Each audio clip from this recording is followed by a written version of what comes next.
প্রতিদিন কিন্তু আমি 2-3 রকমের তরকারি রান্না করি, 2 ফ্যামিলির রান্না।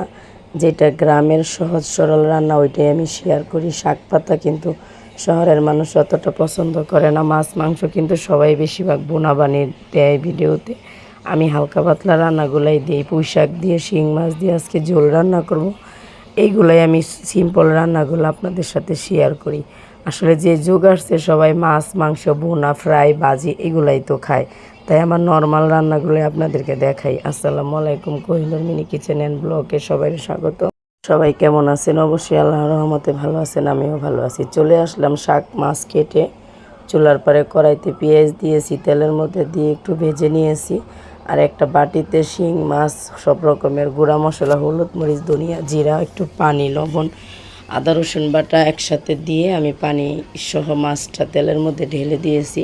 এইভাবে রান্না করে আমার মা, কিন্তু খেতে অনেক মজা লাগে। আর শিং মাছটা কষিয়ে রান্না করব আমি, শাক ভেজে রান্না করব না। মাছটা নেড়ে চেড়ে এখন আমি কষিয়ে নিচ্ছি, এই তো দেখেন। আর আমার কাছে শিং মাছ কষাই ভালো লাগে, মিষ্টি মিষ্টি লাগে। শাশুড়িরা ভাজার পর রান্না করতে কয়, ভাজা খেতে হয় ভালো লাগে, হালকা ভাজা।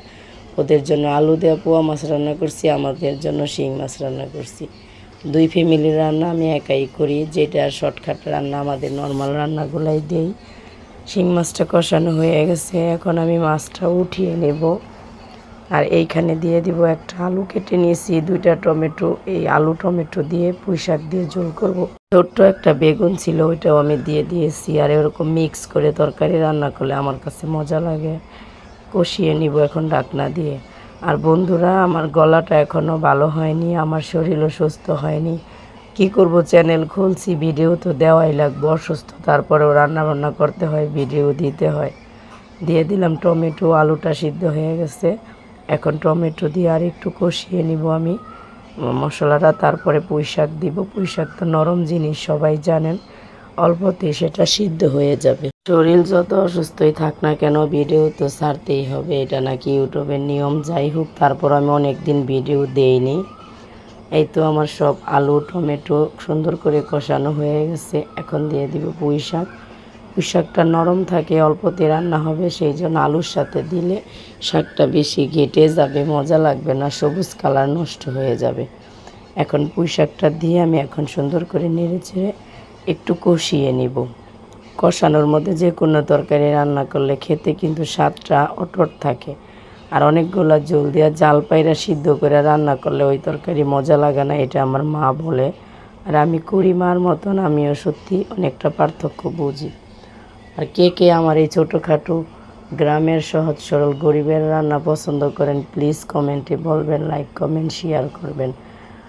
চ্যানেলটা সাবস্ক্রাইব করে পাশে থাকবেন, অল নোটিফিকেশনে ক্লিক করে দিবেন। আপনারা একটু সাপোর্ট করেন বেশি বেশি প্লিজ আপু, ভাইয়া আন্টি খালারা সবাই একটু সাপোর্ট করবেন। আমাদেরকে একটু সাপোর্ট করলে আমাদের হেল্প হয়। লবণটা দিইনি, লবণটা আমি এখন দিলাম। এখন লবণ দিয়ে সুন্দর করে মিক্স করে তারপরে মাছটা দিয়ে ঝোল দিয়ে দিব। আর বেশিক্ষণ কষাবো না, সব কিছু সিদ্ধ হয়ে গেছে গা। বোনা বানি রান্না করলে একটা পাতলা তরকারি ভালোই লাগে। প্রত্যেক দিন কিন্তু 2 ফ্যামিলিতে ভাজি ভর্তা মাছ অনেক রকমই রাঁধি। আমার শ্বশুর শাশুড়িদের জন্য 2-3 রকমের রান্না করতে হয়, 2 রকমের মাছ করতে হয়। এতগুলা ভিডিও তো দেওয়া যায় না। যখন আমি পুরান হব, আমার চ্যানেলটা পুরান হবে, তখন সব রান্না নিয়ে একটা করে ভিডিও দিব, বড় ভিডিও দিব। এখন তো কেউ দেখতে চায় না, সেই জন্য সিম্পল রান্নাগুলোই আমি দেই। ঝোল দিয়ে দিয়েছি, এখন দিয়ে দেবো সেই কষানো শিং মাছগুলা দিয়ে, তারপরে ঢাকনা ছাড়া রান্না করে নেব। এখন আর আমি ঢাকনা দিব না, কারণ সব কিছু সিদ্ধ হয়ে গেছে। আর ঝোলের দরকার নাই, ঢাকনা দিলে ঢাকনাটা ঘামাইয়া আর পানি হয়ে ঝোল বেড়ে যাবে। এখন যতক্ষণ সময় লাগে আমি রান্না করে নেব। এই তো দেখেন, ঢাকনাটা 1 মিনিটের লিগা দিছিলাম বলক ওঠার জন্য, পরে আমি অফ ক্যামেরায় খুলে ফেলছি ঢাকনাটা। পুরো তরকারিটা আমার হয়ে গেছে, এখন নামিয়ে নেব। আজকে এই পর্যন্তই, দেখা হবে পরের ভিডিওতে। সবাই আমার জন্য দোয়া করবেন, আর আমার দোয়া সবার জন্য রইল। আমার যত পরিচিত আমার চ্যানেলগুলো যে ভিডিওগুলো দেখেন, আমার ইউটিউব বন্ধুদের জন্য আমার হাজারো হাজারো দোয়া অল টাইম থাকে। আপনারা বেশি বেশি ভিডিও দেখবেন, সাপোর্ট করবেন। এই পর্যন্তই আজকে। আসসালামু আলাইকুম, আল্লাহ হাফেজ।